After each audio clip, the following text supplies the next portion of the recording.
البنات كما كتشوفوا اليوم غادي نفور هذا الكاموس اولا الشريحه وغادي نصوب بها الدواء ديال البرد.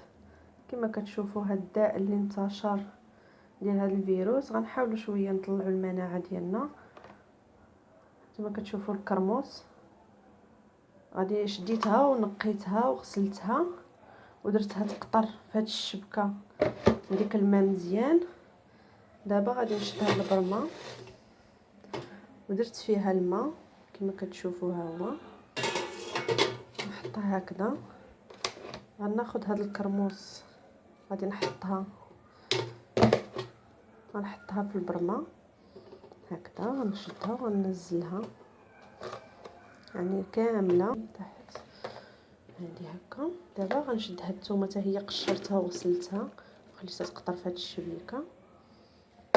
دابا غنديرها هنايا وسط هاد، كاين اللي كيبغي يدير كل يديرها، كاين اللي مباشره كندير لها انا هكذا. دابا غنزيد عليها نص اخر هكذا، غادي نغطيها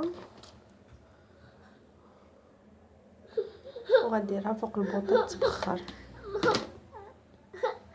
كما كتشوفوا البنات هذه واحد شويه ديال الكرموس درتو حتى هو فور فوق هذيك اللي درتها باش غادي نطحنها، وهذه كنفورها وكنرشها غير يلاه واحد 2 دقائق باش ما تبقاش يابسه، وكنرشها بواحد شويه ديال المليحه، غير واحد شويه غير قريصه هكا ديال المليحه، وكنغطيها صافي. هذه الا بغيتو تبقاو تشربوا بها الحريره اولا شي حاجه باش كتجي رطبه ما كتبقاش قاصحه كما كتكون عند اللي كيبيعوها. صافي كنغطيها هكا شويه ملين كتفور تبرد. ديك الساعات كنجمعها بشي بواطه ولا شي حاجه. والكرموس ديالي كما كتشوفوا هي فورات. دابا ها هي غادي ندوزها في الطحانه وغنطحنها كما كتشوفوا هانتوما. هاد الثومه ها هي طايبه صافي، غنطحنها غير بهاد الطحانه هادي وغنكب زيت العود. ما تشطريش معاها في الزيت لان هي كل ما كطحني وهي كتشرب. صافي ديك الساعات غطحنيها مزيان وعاد غادي نبقى نشوفها. الا كان خاصها الزيت غنزيدها، ما كانش خاصها صافي بركه عليها. وغادي نعمرها في قريعات ديال الزاج ونخليها غير في بلاكار هكا عندي بلا ما نحتاج ندخلها الثلاجه. المهم تكون كافيه بالزيت باش ما تخسرش.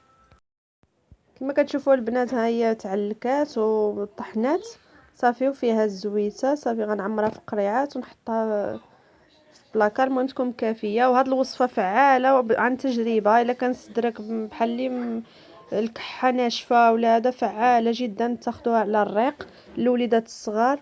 وهكا كتجي حسن ملي كتكون في وسط منها الثومه، كتجي ديك المذاق ديالها خايبه هكا كياكلوها حتى الدراري الصغار. وكنتمنى تعجبكم، الله يشافي الجميع ونتمنى تجربوها. راه وصفه زوينه وخاصه هكا مطحونه. قلت لكم الدراري الصغار كيقدروا ياكلوها، ماشي بحال فاش كتكون مسدوده وفيها ديك الثومه كتجي الطيبه ديالها خايبه.